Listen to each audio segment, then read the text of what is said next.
Hey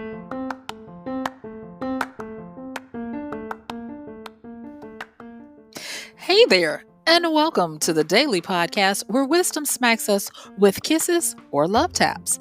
I'm MichelleSpiva, a wisdom strengthening coach, your host, and practical priestess of wisdom. Mwah.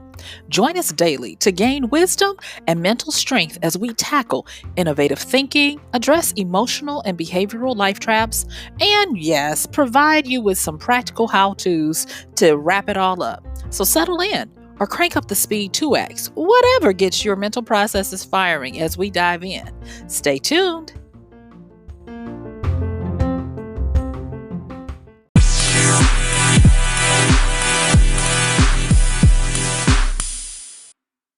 Yay!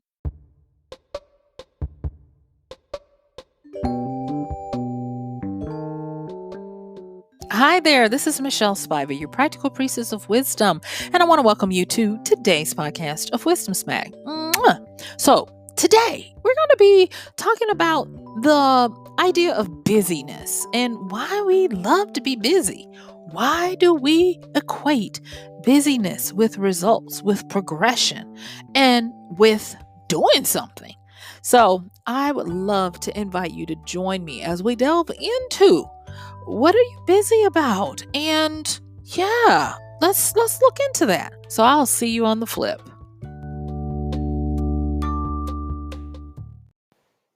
Thank you for joining me on the flip. So let's get into it. I want us to consider this question. What are we busy about?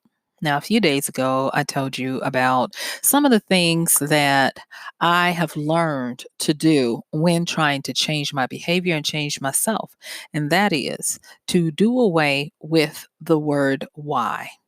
When I am querying myself, querying you know, uh, in journaling and prayer and meditation, I have learned to fight the desire to ask, why is something happening? And instead, supplant that with, who do I need to become to get what it is I want to accomplish? And what do I need to do to have what it is I want? And I'll be honest with you, today was different.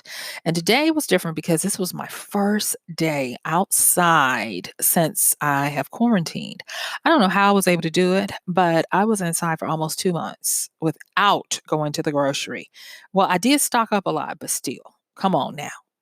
Almost 2 months. But anyway, so I went out and I tried to, socially distance as much as I could. And I'm going to tell you, some people, they don't understand what 6 feet mean. But I digress. Let me get back on to asking, what are we busy about? So what the point I'm trying to make is this, and that is that um, being sequestered for 7 weeks of just working and trying to find my rhythm in a new world that was changing all around me, I was reminded, because of being, having to sit still, I was reminded that we truly are human beings first instead of human doings. And I'm dealing with that right now because there's a lot of guilt that comes up with, oh, well, you're not moving and doing and being out and about like you normally would be. And I think that I'm kind of like it's better for me than most people because of the fact that before the pandemic really hit in the United States, I still was a work from home kind of person. So I can only imagine the degree that this might be hitting a lot of other people who have uh, been so over being locked up in a house. So I was asking myself, where is this coming from? And why am I trying to be busy? Besides, income and that kind of stuff, but just the other stuff. What is it that gets me to, the itchy twitchies and wanting to move and all this kind of thing? And lo and behold, it is almost like, are you freaking kidding me? I'll have some type of thought about something or get something in my brain dump when I'm doing, my uh journaling, and lo and behold, I'll see an article or someone writing on something similar. And it's just wonderful when you experience kismet and you know that you're truly connected. And that brings me to this thing that I want us to tackle. What are we being busy about? So shout out to Farnham Street for writing two different articles, one recently and one in the recent past, that help me encapsulate a little bit more, and I hope more succinctly, of what the point is for today's podcast. And that is not only looking at what we are busy about, but the whole idea of movement and the idea of what's driving our movements and what are we trying to accomplish. And because of my recent, excursion to the grocery store and all of that, I found that I moved a little more intentional. I certainly drove more intentional. I didn't feel the need to press the gas pedal so much to get to where I was going. I didn't feel that urgency that I normally feel about just get there as fast as possible. And it was different, but it was very enjoyable. And it helped me to understand a little bit more of possibly why I've been entertaining this need to be busy and the guilt associated with it. And so I want to start off by mentioning a famous quote by Thoreau, Henry Thoreau. And that is, he said, "It's not enough to be busy. So are the ants. The question is, what are we busy about?" And busyness, in the context of how I'm approaching it today, is for the purpose of having a goal. And I have started to realize that even if you look at the mascots for busy, bees, they are busy not because they just want to be moving to allay some guilt or think that they're achieving something. They're busy being pollinators and doing their part and moving because there is a purpose and a reason. And I was like, why is it that we, of all the parts of the ecological system, we have the most crap? We have the most erroneous wiring. And I wanted to I wanted to take a look at what it meant for me to get back in order, get back into the gifts that can be bestowed when you have opportunity to get in touch with those parts of you that you don't necessarily get in touch with. And that was, what are the lessons that have been learned for me during a time of stillness and a time of getting to evaluate who I am, what I do, what moves me, what I naturally tend to do unprovoked in a time of quiet, still reflection. Most people would say, "Oh, I want to go away to retreat and I want to do this and do that." Well, you've been able to do it whether you wanted to or not. And so there are gifts that have been bestowed on you that you can revisit. And what I came away is, being a busybody just for the sake of busyness has been one of those factors that I have, I think, always been duped by.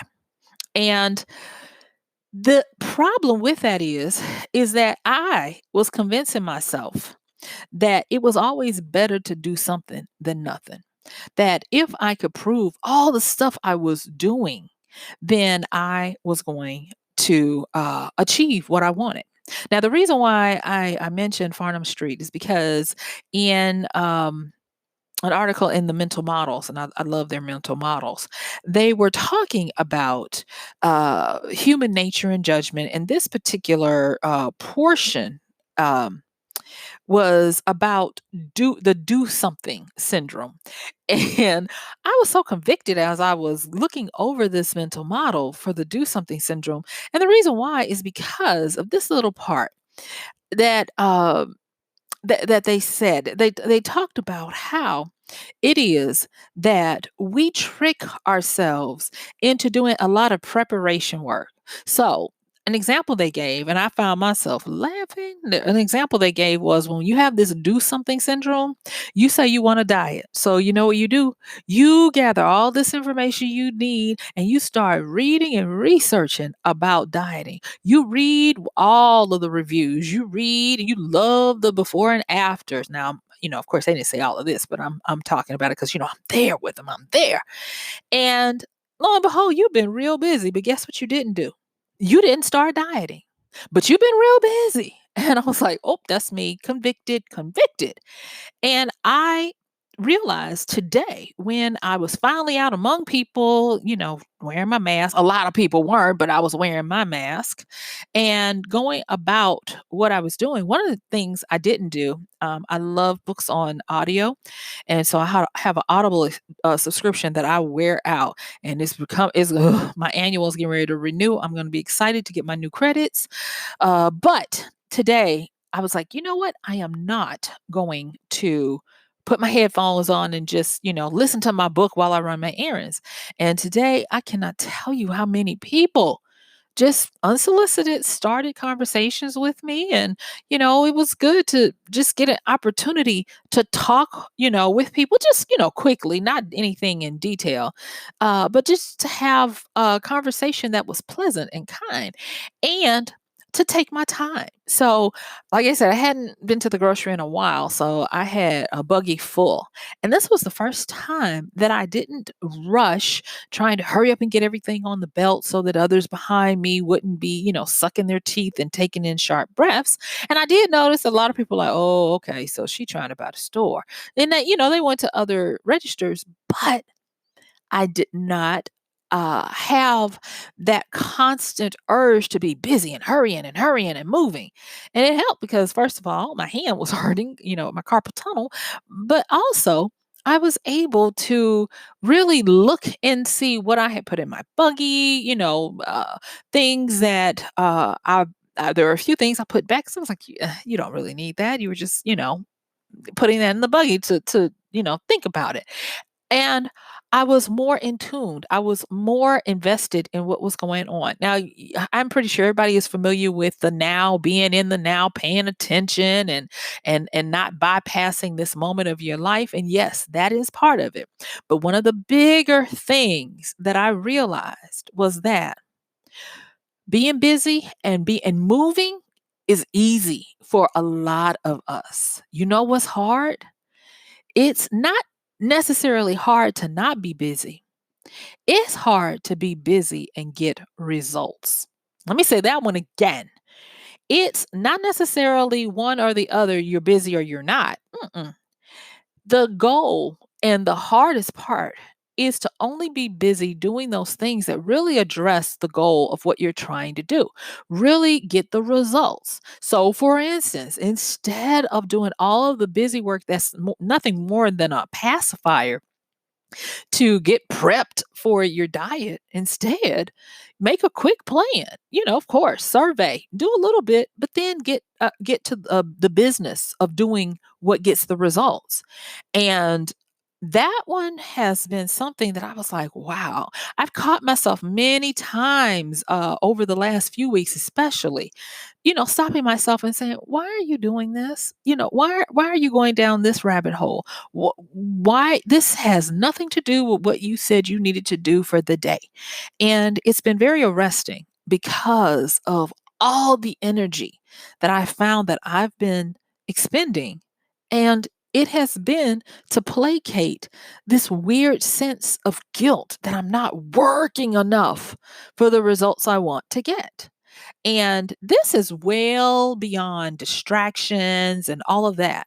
This is more so a self seduction, a self hypnotic trance of being seduced by my movements and all of my machinations.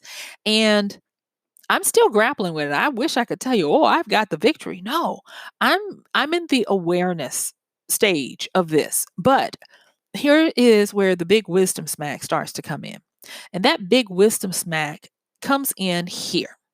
And I wrote it down because I had remembered it, and I had gotten it from some of my studies in strategy. And this is called, let me make sure I got it. It's called the Elite Soldier's Motto. And shout out to Farnham Street for reminding me that this is it. And this is what it says. The Elite Soldier's motto is this: in the thick of battle, you will not rise to the level of your expectations, but fall to the level of your training. And the reason why that is really speaking to me, and what are you busy about, is the level of your training, of my training, our training, is that level of the habit that we make. I was getting placated by being so busy and making excuse for all the results I wasn't getting. I was wondering, well, why does it take me longer to do this and do that?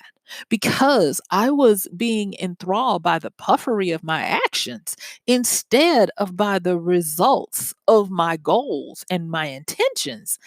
And I stand here totally convicted. I share with you as openly and vulnerably as I can that what I'm busy about was for the purpose of feeling like I was busy, sticking my chest out to say, oh, I got a lot done. A lot of what? Like Henry Thoreau says, answer busy, but what are you busy about? What are you getting done? And I am not trying to say that the only time you can have movement is when you're busy. No, I'm not, because I'm actually getting ready to move into a little something to answer that. I just wanted to make sure that I set this up properly, so that hopefully you'll get some inspirations and start to look at areas in your life where you might have a little guilt and you might be doing extra movement for the sake of placating and possibly tricking your mind into thinking that this is what it takes to do what it is I'm trying to do. Or it could be, and I've got a little bit of this, that procrastination where we have a fear of failure, a fear of not being perfect when we start to do it. So we try to put in some insurance by studying and knowing everything we possibly can from an observable distance before we get in there. We try to learn every little thing that we can. And it's busy work, but it is not the busy work that produces results. And so, because of that, I was like, what makes us think that we should be moving a lot? That, movement equates success, movement equates progress, when it doesn't necessarily do that. And the question came about with this, and that is human connection, how we connect with people. And like I said, today was my first day back out. And so having some in person human connection was different, because I was, like I said, more aware. I was aware of spatial distance. I was aware of the people who were invading my space. you know and I was just aware of a lot of things, and I had to look at how it is that we entrain ourselves to each other, how we get on each other's vibe, where we can have that symbiotic or simpatico between each other. And it went back to movement. It went back to not just mirroring what someone does, where your mirror neurons of your mind start getting you to subconsciously do some of the same things that the other person is doing, which builds connection between you. But it goes even further than that. I saw some little kids in the grocery, and they were on their aisle, and they were doing a little cutest little hop and skip dance, and then they grabbed hands and they swung them to side while they're doing their little hop skip dance while their mom is shopping. And I looked at it, and I even thought, I was like, wow, it must be nice to be a little kid, not have to wear these masks, and be able to play with your sibling and dance in the aisles. And I realized it wasn't at that moment, though. It was after I was like kind of processing and trying to settle back down for what was the wisdom in it. Because I can tell you, when I get a wisdom smack about something I see, I know it. I just have to kind of like sometimes settle down to allow it to process and then tell me what it was.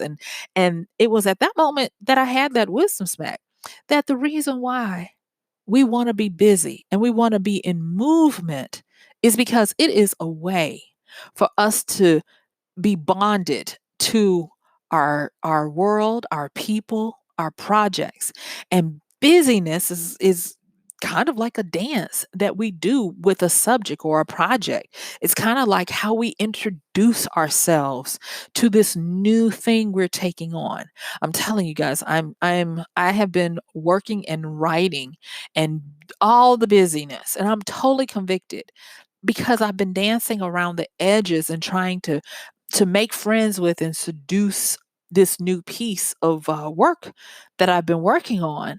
But it's been a whole bunch of busy because it's been making me feel good instead of doing the results of what I really should be doing with this work. And that is getting to it, plowing through it, ugly as it might be, being willing to look at the raw, unrefined production of my writing, which is hideous, y'all. I'm telling you, it's hideous. But therefore, needing to do that. And I was like, oh my gosh, I'm so thankful. I'm so grateful because now I am going to rip off the band aid and be willing to look at the ugliness of how I have to start to work on this process. I have been doing the dance, but instead of dancing with the project, I've been dancing for the project to kind of coerce it or trick it into laying itself bare so that I can just come in and do things perfectly. Being simpatico, have the perfect tango with me and the project. And that it comes from, we get it honestly, y'all. We really do. It comes from our need to create connections. There's a reason why people love to dance. There's a reason why we march in step and in time with each other. There's a reason why we clap and we jump and we do the wave when we go to large sporting events. It is because of that connection. And it is rooted in our ability to move, and it is rooted in our ability to get results through movement. Think about it. When you successfully and train with someone and you find yourself mirroring them or swaying in the same, way with them, whether you realize it or not, there's something you're doing. It could even be moving closer, closing the distance between one another to show more trust and interest in each other. There's still movement. And I am not going to throw out the baby with the bathwater because movement is still needful. Busy movement is sometimes needful. Sometimes you do need to get a little busy work to get you warmed up, but you can't let it overcome your results. You can't let it be what suffices. You can't let it be where you do a whole bunch of busy work day after day, and then you look by and a month is gone and you haven't gotten any results. You've gotten nothing done. That's the part I'm talking about. Yeah, you can have the busy work. You can warm yourself up, but don't let it take over. Don't let it make you lose sight of what is important. Are you getting some kind of progression? And so once I saw those little kids and I processed this and I thought about our need for connection and dance and bonding. Yet again, there was this article today, not the ones that I just referred to that are in their archives, but today that talked about the power of dance and drill. I was like, okay, I get the message now. I see what you're saying. No coincidence, isn't it? It homed in on this little area of muscular bonding. And when they talked about the muscular bonding, they talked about how they talked about this Army Sergeant William H. Neal and how I'm sorry, he's a historian, forgive me, and how he wrote a book back in 1995 about keeping together in time, the dance and drill of human history. And he went on to talk about his time in the Army and how they were stationed somewhere and it was quite boring. And what they would do to pass the time is he said they would march aimlessly about on the drill field, yeah, uh, just doing their military postures, and it had no real meaning. But it did have a meaning because it was busy work, but that busy work had a purpose. And that busy work was to get them together in a connectedness where they grew together as a cohesive unit. And because of that, that is a testament to why we sometimes find ourselves doing busy work, because there is a social cohesion that we crave and we need in every group that keeps us together. Because if you don't, you'll find that every day you've got to do this little tango just to get to a point where y'all can even start to work. And that's what we tend to do with our lives, with our projects, and with those things that we don't necessarily feel like we have a good grasp on. And so we find ourselves doing busy work to reorganize. To reorganize every morning, every day. When we try to tackle it, we do this tangle, we do this busy work, we do more prep work. Uh, I think about the person who comes and sits at their desk, and before they work, they straighten all their pens, they wipe down the counter, they stack all of the papers and the books, and they do all of this, and that takes an hour of them futzing around, and they look down, and now it's time to work, and they can't move. They're paralyzed with what to do next, because this busy work was them trying to find some inroad, some way to trigger a response from the project, to let them in, to give them a way to go. Have you ever had that happen? I know I have plenty of times. It is hard as a writer to sit down with a blank screen and produce and just write. Sometimes, not sometimes, I found that now that I'm convicted, most of the time I've been trying to saddle up to it. Even though I might have written something the next yesterday, I'm reading it again and reading it over and reading it over and like, okay, what do I write next? Those types of things. And it just makes for a lot of emotions that up into this moment, not this moment, but up into this revelation about what wisdom had for me, I didn't understand the place of busy work. I didn't understand why I was so busy doing. I didn't understand why I had this guilt, and especially because I've had more time to sit and reflect and slow it down just a wee bit to catch myself and to see who I really am in the quiet still of the day. Let me just put this aside in there. I'm so glad to have had this time to realize that, yeah, I'm on the right path. I actually like what I'm doing. I'm actually doing what it is that I want to do. And that's a great thing, because like I said on another podcast, a lot of people are not getting that luxury. They're waking up to find that they are not the person that they want to be. So, there's that. But let me just say, in these last few minutes that I have with you, let's make this plain. And that is, what are you being busy about? Look at it. And for me, what I started doing when I started asking myself this, I'm, thinking about the little ants and stuff. They've got jobs. I found out the other day during Earth Day, loved Earth Day, that there are three types of bees. Yeah, bees, busy bees. You have your drones, you have your workers, and you have your queen. And get this, drones are the males, and their task is to copulate with the fertile queen to make more bees. The worker bees are the female bees. Didn't know that. They're the female bees. And they have many tasks. They have tasks of coming, of being pollinators to go out and pollinate.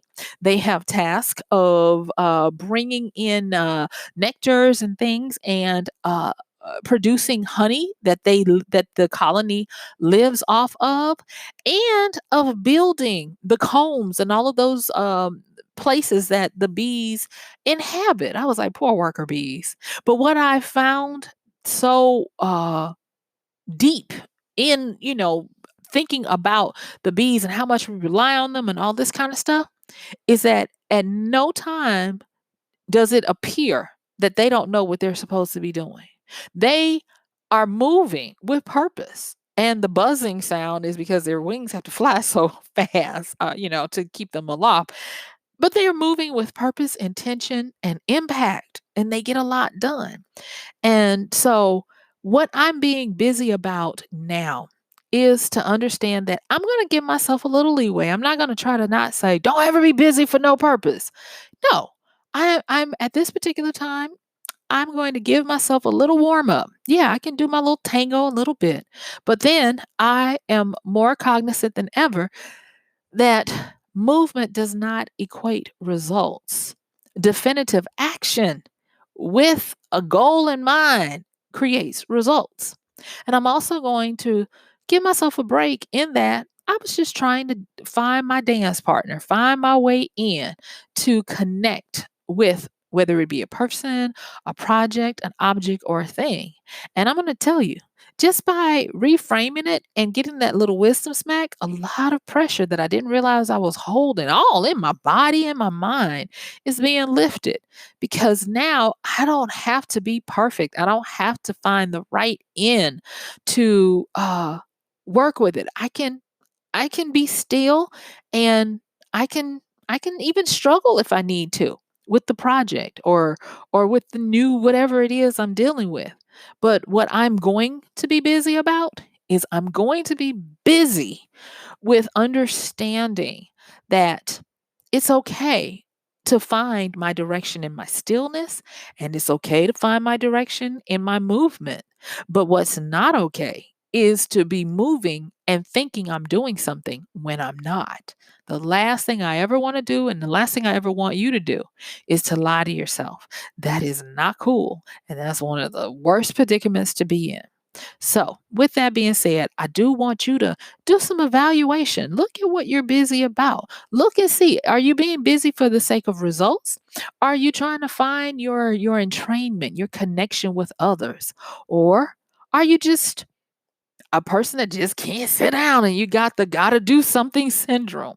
Whatever it is, be honest with yourself. And with that, guess what? My time is up. Thank you for yours. I will see you tomorrow.